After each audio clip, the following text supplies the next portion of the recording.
5 дугаар сарын 1-ний өглөө 11 цаг. Нийгмийн ардчлал Монголын залуучуудын холбоо 14 жилийн түүхэндээ анх удаа баг хурлын 3 дугаар хуралдаанаа орон нутагт амжилттай эхлүүллээ. За баг хурлын 3 дугаар хуралдаанд хүрэлцэн ирсэн нийгмийн ардчлал Монголын залуучуудын холбооны нийт гишүүд, баг хурлын гишүүд та бүхэнд энэ өдрийн мэндийг хүргье. Бидний хуралд хүндэт үзүүлж бас Улаанбаатар хотоос залуучуудтайгаа уулзаад зориулсан ирсэн хүндэт хүмүүсийнхээ мэдчилгээг бас төлөөгөөс сонсох хэрэгтэй хаа гэж бодож байна. Нийгмийн ардчлал залуучуудын байгууллагынхаа баг хурлыг анхудаага хөдөө орон нутагт хийж байгаа нь бид хуралдын биш судлаа гэж үзэж байгаа. Манай хот байгууллагад 50 жил болж байгаа энэ түүхэн цаг мөчтэй та бүхэн анхудаага хөдөө орон нутагт хийж ирээдүйн хойчийнхоо бодлогыг тодорхойлох энэ баг хурлыг хийж байгаа бид нар багтж байна.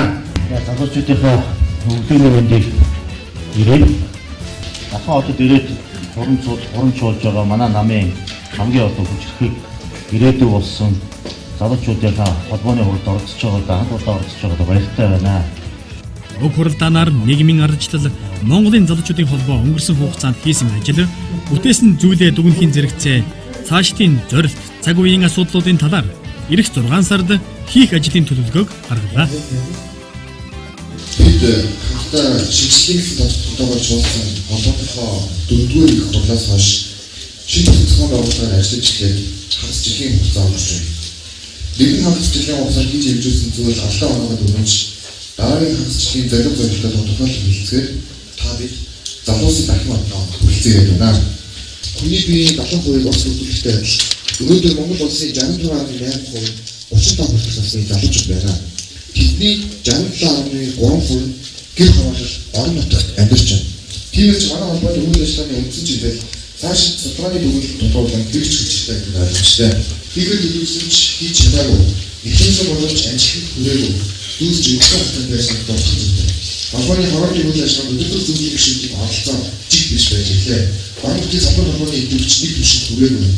Мэдрэмж зөвлөж эхлүүлж өнөөдөр хүртэл ихтэй чиглэлгүй ишүүдийн бүртгэлийн системийг үнэн удаашралтай. Орон нутгийн ажлуудын төвлөрөлт өдөртөө хамтсан калькуляц төлөвлөгөө гаргасан ч яг өссөн түвшин ажиллахгүй.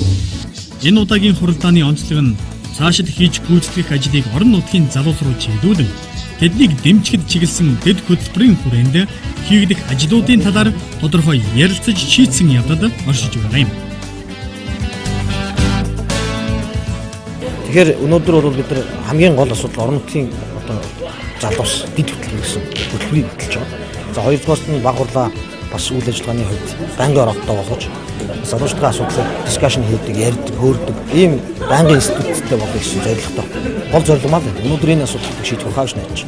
Нийгмийн ардчлал Монголын залуучуудын холбоо эх хагас жилд 19 аймгийн 300 гаруй сумдад хүрч орон нутгийн залуустай нэгт уялдаа холбоотой ажиллана.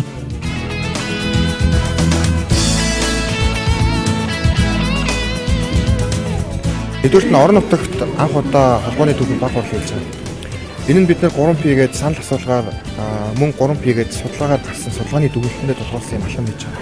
Нэг үргэлжлэл өнөөдөр Монголын нийт хүн амын 70 гаруй хувийн залуучууд тэдний 67.3% нь гэр хороолт болон орон нутагт амьдарч байна. Тийм учраас бид нар энэ зундаа бүх сумдынхаа чуулганыг хийж орон нутгийн залуучуудтай уулзаж бүх хороодод чиглэсэн ийм 6 сарын цогц бодлогыг бид нар дарлаж орон нутгийн залуус гэдэг ийм хэд хөтөлбөрийг баталж байгаа. Хоёрдугаарт нь гэвэл бид нар баг хурлаа хэд нээлттэй болж байгаа. Ер нь яг залуучууд манай холбоонд элсгийг их хүсдэг ч гэсэн яг хизээ хинт хандаж яаж хэлэх нь тодорхойгүй байна гэдэг шүүмжлэл судалгааны дүгнэлтийг гарсан. Тийм учраас 300 гишүүн тутамд нэг баг хурлын гишүүн байна гэдэг байдлаар бид дөрмийн өөрчлөлт хийж байгаа. Тэгэхээр энгийн залуу хинч бай та үнэхээр үйл ажиллагаанд оролцохыг хүсэх юм бол шууд нийгмийн ардчлал Монголын залуучдын холбооны төв бодлогот орж ирж нөлөөлөх боломжтой гэж. Тийм учраас бас бүхэл залуучдаа уриалах хүсэж байна. Үнэхээр бидэнтэй нэгдхийг хүсдэг бол та бас нийгмийн үйл ажиллагаанд оролцохыг хүсдэг бол залуу насныхаа дуу хоолойтой улс төр дэлгэхийг хүсдэг бол бидэнтэй холбоотой байгаараа 300 хүн тутамд нэг баг хурлын гишүүн гэхээр цаашдаа бид нар гишүүнжил өсөх тусам энэ маань өөрөө квотаар нэмэгдэх боломжтой ийм дөрмийн зохицуултыг хийж байгаа. Ийм үндсэн одоо хоёр онцлогтой баг хурлал болж байгаа гэж үзэж байна.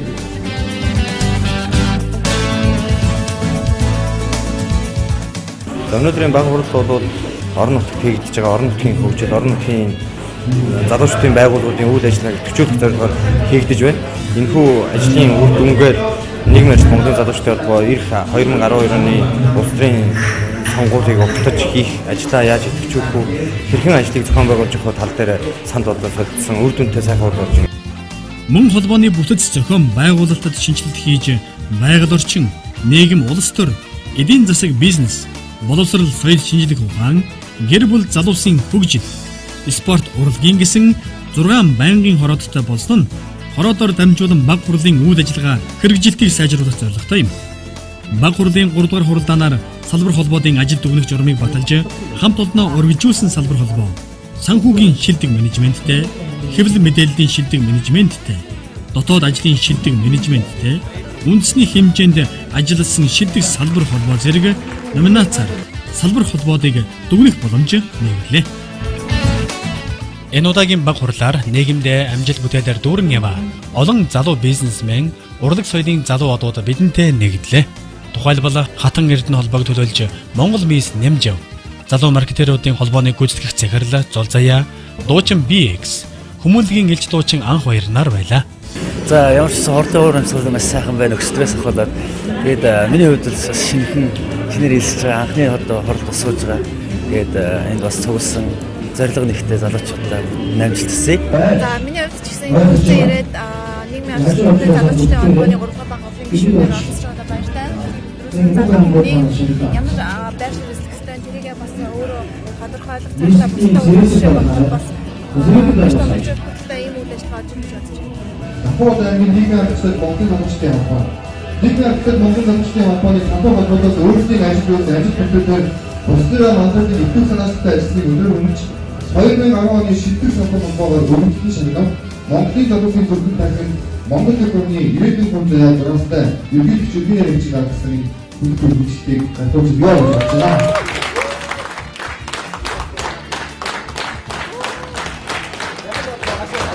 Энэ шагнад бол манай Дархуул аймгийн нийгмийн арчил Монголын залуучдын холбооны үе үеийн залуучуудын хийж бүтээсэн ажлыг дүгнж өнгөрсөн 14 жилийн хугацааны ажлыг дүгнж зөвхөн одоо өнгөрсөн 1 жилийн хугацааны ажил биш 14 жилийн хугацааны ажлыг дүгнж олгож байгаа манай залуучууд өгж байгаа том ихтгэл найдвараа гэж ойлгож байна.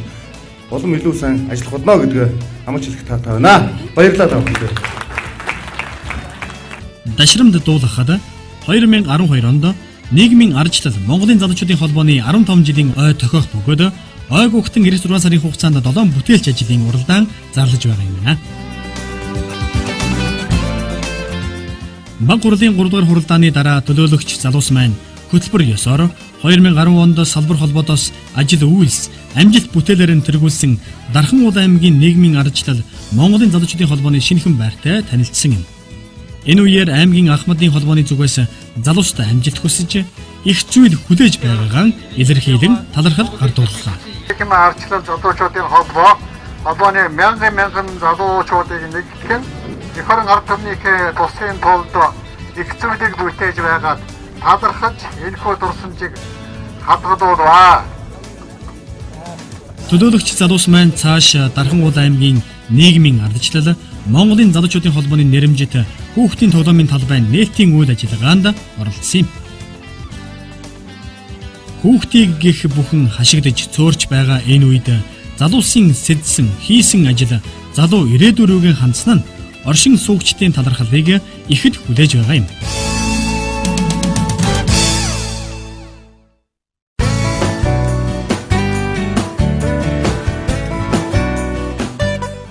Монгол Ардын нам үүсгэн байгуулагдсны 90 жилийн ойг тэмдэглэн өнгөрүүлэх ажлын хүрээнд бүгд найрамдах Хятад ард улсын China Liu Yang, Монгол улсын Балстик компанитай хамтран Сүхбаатарын талбай дээр хамтлаг дуучдын шоу тоглолт болон 20 минутын салют буудлагыг урд өмнө Монгол улсад болж байгаагүй хэмжээнд манай холбоо зохион байгууллаа.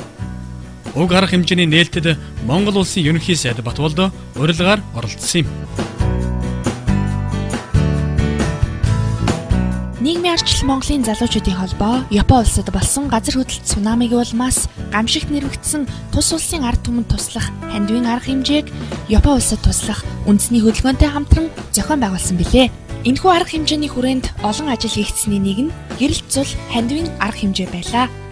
Холбооны зүгээс нийт 17 сая төгрөгийг цуглуулан Японы ард түмэнд хүлээлгээ өгсөн юм а.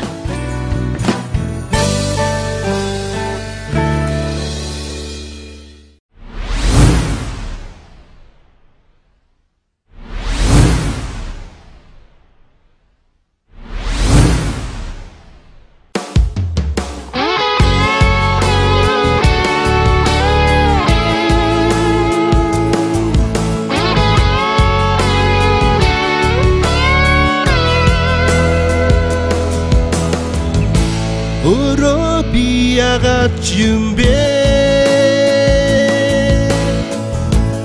Өглөөд идүүд дуртай байдаг юм бэ?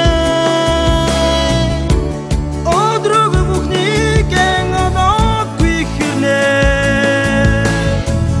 Өөртөө яагаад хайртай юм бэ?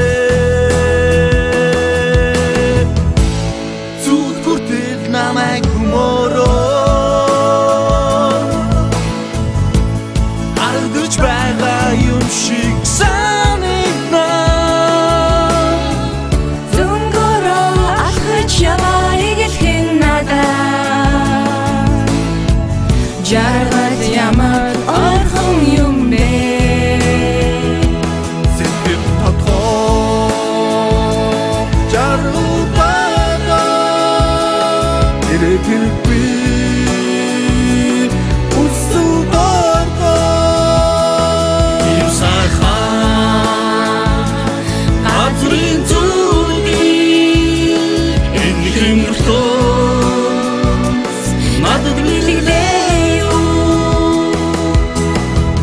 Нарнагосон загуунаас бэ. Нарнагосон бидний нас бэ.